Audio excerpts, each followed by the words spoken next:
Hello everyone, welcome to nature with education. तो आज हम पढ़ने वाले हैं पीएनसी का पेपर 1 का सेकंड टॉपिक जो है philosophy of body, mind and soul.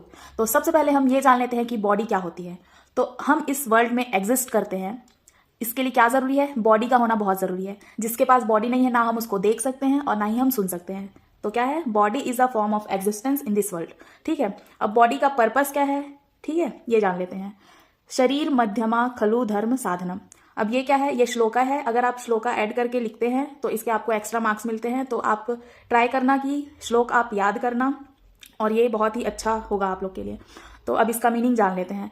किसी भी काम को परफॉर्म करने के लिए या किसी भी चीज को करने के लिए, जैसे कि हमें खाना खाना है, हमें कहीं घूमने जाना है, हमें पढ़ाई करना है, तो इसके लिए हमारे पास बॉडी होना बहुत जरूरी है।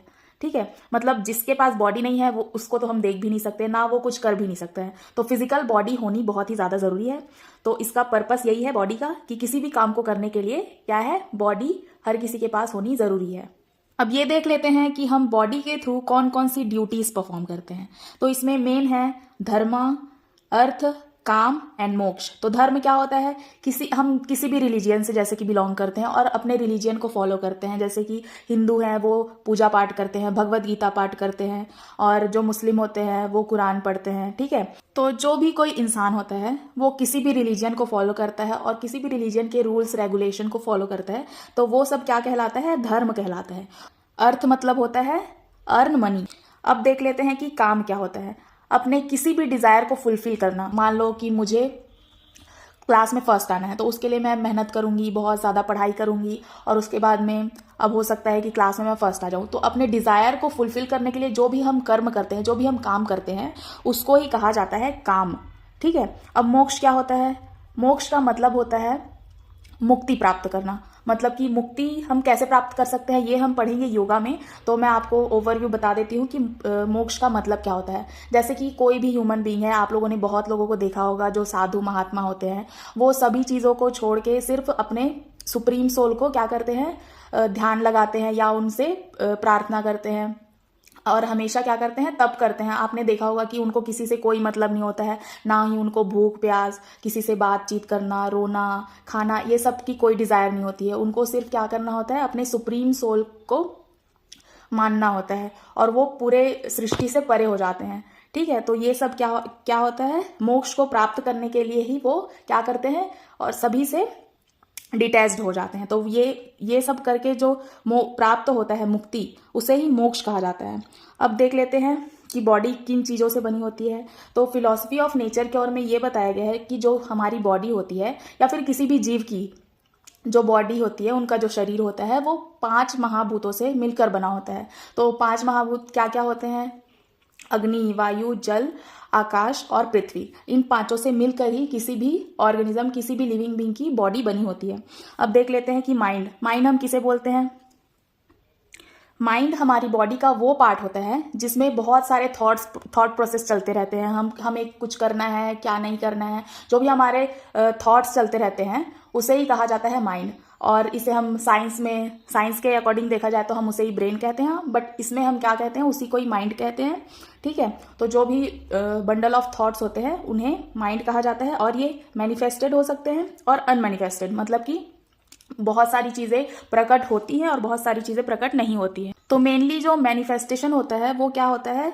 हम जगी हुई अवस्था में जो भी सोचते रहते हैं, जो भी हमारे माइंड में थॉट्स चलते रहते हैं, वो क्या होते हैं? जगी हुई अवस्था में होती है।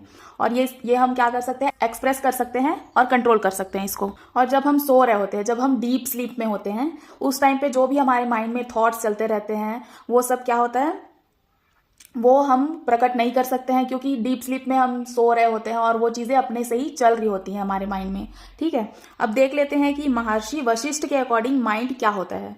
तो mind is basic fabric of creation. मतलब कि किसी भी चीज को क्रिएट करने के लिए या कोई भी काम को करने के लिए क्या है? माइंड एक बेसिक फैब्रिक की तरह काम करते हैं। तो अब देख लेते हैं कि महर्षि वशिष्ठ जी ने क्या कहा था। महर्षि वशिष्ठ जी ने कहा कि माइंड और कुछ भी नहीं, बल्कि किसी भी चीज को करने के लिए, किसी भी एनर्जी को दूसरे फॉर्म में चेंज करने के लिए, या किसी भी चीज के प्रोडक्शन के लिए, अगर हम कोई काम करते हैं या कोई चीज कोई थॉट प्रोसेस चलती है और वो काम करते हैं, तो उसे ही हम कहते हैं माइंड। अब ये जान लेते हैं कि माइंड का कंटेंट क्या क्या होता है। तो माइंड का कंटेंट होता है कॉग्निटिव कैपेसिटी और कर्म इंद्रियां, मतलब कि जो भी हमारी कर्म इंद्रियां हैं वो, और जो हम सोचते हैं, जो करते हैं, ठीक है, जो भी हमारे माइंड में थॉट्स चलते हैं, ये सारी चीज़ें ही हमारे क्या हैं, कंटेंट ऑफ माइंड है।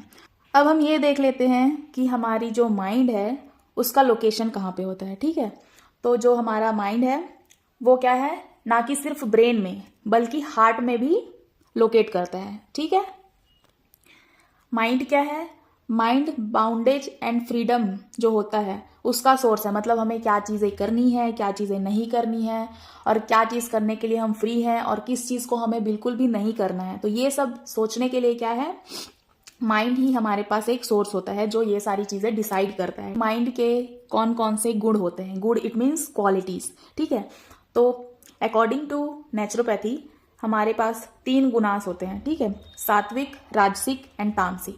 सात्विक प्रकृति का जिसका माइंड होता है वो क्या होता है, उसमें सारी चीजें बैलेंस्ड होती हैं, ना ही वो ज्यादा गुस्सा करता है, ठीक है, और ना ही वो चिड़चिड़ा होता है, कामिंग होता है और सारी चीजों को अच्छे से करता है जो भी उसको कार्य दिया जाता है। ठीक है, और ना ही वो आलसी होता है।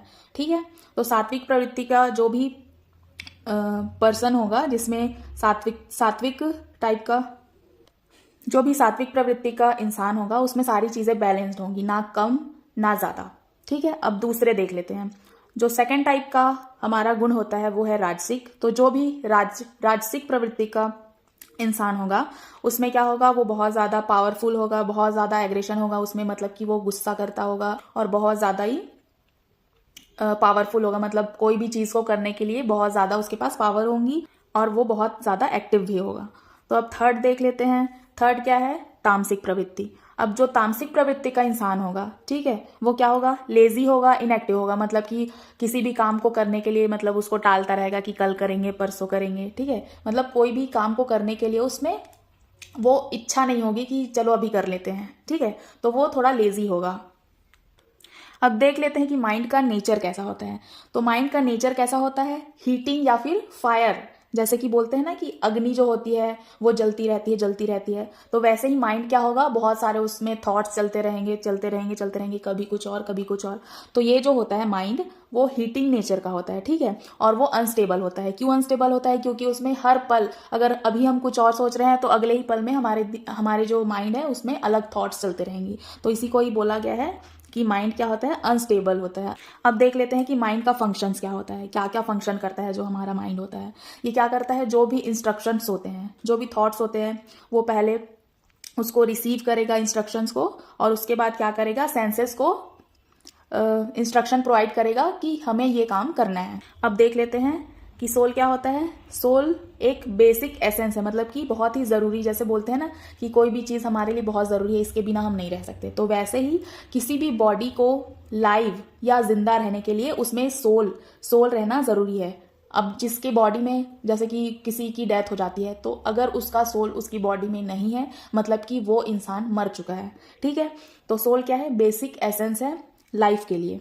आपने सुना होगा कि जो सोल होता है वो क्या है, अमर होता है। ठीक है, तो ये ना ही कभी इसका जन्म होता है और ना ही कभी इसकी मृत्यु होती है। जैसे कि हमने पढ़ा है कि एनर्जी जो होती है वो क्या है, एक से दूसरे फॉर्म में चेंज होता रहता है। तो वैसे ही क्या है, सोल, एक बॉडी अगर उसकी डेथ हो गई है तो वो सोल क्या करेगा, दूसरे बॉडी में ट्रांसफर हो जाएगा। जो हमारी आत्मा होती है वो परमात्मा, जो कि सुप्रीम सोल होता है, उसका ही एक पार्ट होता है।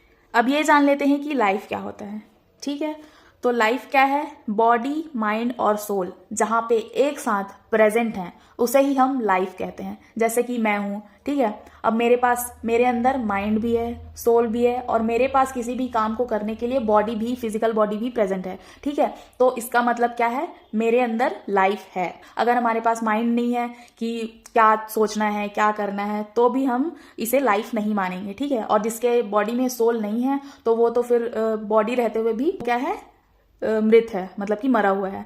तो ये सारी चीजें जो है, ये तीनों चीजें एक साथ अगर प्रेजेंट हैं तो तभी की कंडीशन में ही हम किसी इंसान को या किसी भी जीव को लाइफ या लिविंग बीइंग मान सकते हैं। स्पिरिट क्या होता है, स्पिरिट एक तरह से इसे आत्मा ही बोला जाता है। ठीक है, मतलब कि आप ये बोल सकते हैं कि सोल और स्पिरिट सेम है। देख लेते हैं कि स्पिरिचुअलिटी क्या होती है। जो प्रोसेस होता है जिसमें हम क्या करते हैं, आत्मा को परमात्मा से मिलन के लिए जो हम कर्म करते हैं, जैसे कि भगवत गीता का पाठ करते हैं, ठीक है, पूजा करते हैं, कीर्तन करते हैं या भजन करते हैं, और जो भी चीज़ें हैं जो हम भगवान को पाने के लिए कर्म करते हैं, या फिर मोक्ष की प्राप्ति के लिए जो भी हम कर्म करते हैं, कोई भी बुरे काम नहीं करते हैं, ठीक है, और जितने भी अच्छे कर्म होते हैं, हमने किसी की मदद करी, ठीक है, और मोह माया से दूर होके जो भी हम कर्म करते हैं अच्छे कर्म, तो उसे ही क्या कहते हैं, इससे हम मोक्ष को प्राप्त करते हैं। अब इस जो प्रोसेस होता है, जो भी हम ये प्रोसेस करते हैं, उसे ही क्या कहा जाता है, स्पिरिचुअलिटी। मतलब कि हम भक्ति कर रहे हैं, भजन कीर्तन कर रहे हैं, मतलब भगवान को पाने के लिए जो भी कर्म कर रहे हैं, ये होता है स्पिरिचुअलिटी। तो यहाँ पे हमारा टॉपिक जो है philosophy of body mind and soul, ये हो जाता है कंप्लीट। आई होप आप सबको समझ में आ गया होगा अच्छे से, और अगर नहीं समझ में आया होगा तो आप कमेंट करके बता सकते हैं मुझे नहीं समझ में आया है, तो मैं कोशिश करूँगी कि और अच्छे से आपको समझा पाऊँ। बाकी अभी के लिए थैंक्स फॉर वॉचिंग, अच्छे से पढ़ते रहिए, गुड बाय।